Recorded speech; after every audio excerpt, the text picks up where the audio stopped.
நம்ம இலக்கியாவுக்கு ஆரம்பத்திலிருந்தே கொஞ்சம் கூட மூளை இல்ல அப்படின்னு தான் சொல்லணும். ஏன்னா, இப்போ இந்த எஸ்எஸ்கே எதுக்காக வந்திருப்பா? என்ன ஏது? அப்படின்றத ஆல்ரெடியே கெஸ் பண்ணிட்டாங்க. பட் இருந்தாலும் வந்து பார்த்தீங்கன்னா, இந்த இடத்துல கொஞ்சமாச்சும் கான்ஃபிடென்ட்டோட பேசணும்.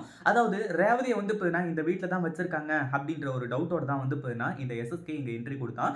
ஏன்னா, வேற எல்லா இடத்துலயும் தேடியாச்சு. இதுக்கு மேல வந்து பார்த்தீங்கன்னா, நம்ம தேடுறதுக்கு வேற இடமே கிடையாது. இங்க தான் வச்சிருப்பியோ அப்படின்னு சொல்லிட்டு டவுட்டா இருக்கு அப்படின்ற மாரி சொல்லி, எஸ்எஸ்கேவ வந்து பார்த்தீங்கன்னா, நம்ம இலக்கியா கிட்ட வந்து பார்த்தீங்கன்னா சொல்ல ஆரம்பிச்சுறாங்க. கடைசியில என்னாச்சு அப்படின்னு பார்த்தீங்கன்னா, நம்ம இலக்கியா இருந்துட்டு கொஞ்சம் யோசிக்கிறாங்க. அதே மாதிரி கௌதமும், ஜானகியும் வந்துட்டு பயங்கர கோவத்தோட இலக்கியா கிட்ட கேட்குறாங்க. இந்த மாரி தான் விஷயம். எதுக்காக வந்து இப்ப மறைச்ச? அப்படி இப்படின்ற மாரி சொல்லி, அதாவது மறைச்ச அப்படின்னு சொல்லிட்டு வந்து சொல்லல.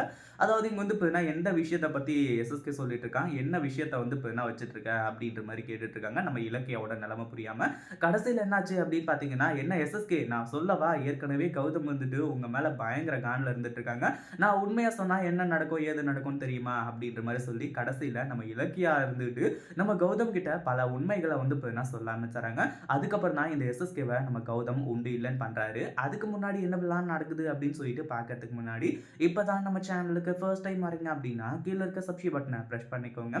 இப்போ நம்ம அதாவது கௌதமும் ஜானகி வந்துட்டு இலக்கியாவ சந்தேகப்படுறது, இலக்கியாவ கொஸ்டின் பண்றது, இது எதுவுமே வந்து பார்த்தீங்கன்னா ரேவதிக்கு பிடிக்கல. கடைசியில வந்து பார்த்தீங்கன்னா எஸ்எஸ்கே இங்க வந்ததுக்கான காரணம் நான் தான் அப்படின்னு சொல்லிட்டு, நம்ம ரேவதிய வந்து பார்த்தீங்கன்னா என்ட்ரி குடுக்க ஆரம்பிச்சுறாங்க. அத பார்த்த உடனே எல்லாருக்குமே பயங்கரமா இருந்துச்சு. ஒரு பக்கம் நம்ம இலக்கியாவும் அடுத்ததா அத ஃபாலோ பண்றது மட்டும் இல்லாம, ஆமா எஸ்எஸ்கே உன்னால என்ன பண்ண முடியும்? ரேவதி இங்க தான் இருக்காங்க. அப்படி இப்படின்ற மாரி நம்ம இலக்கியாவும் சொல்ல, நம்ம கௌதமும் அத அப்படியே ஃபாலோ பண்றாரு. அதாவது இந்த எஸ்எஸ்கேவ உண்டு இல்லன்னு பண்றது மட்டும் இல்லாம, நீ தானே வந்து இப்ப இத்தன வருஷத்துக்கு முன்னாடி ரேவதி அம்மாவ விட்டுட்டு போன.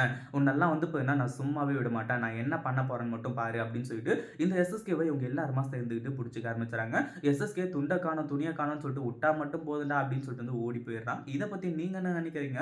நம்ம இலக்கியா இந்த எஸ்எஸ்கே கிட்ட வசமா மாட்டிக்குவாங்களா? என்ன ஏது அப்படின்றத கமெண்ட் பண்ணுங்க. இந்த வீடியோ புடிச்சிருந்தா லைக் பண்ணுங்க, ஷேர் பண்ணுங்க.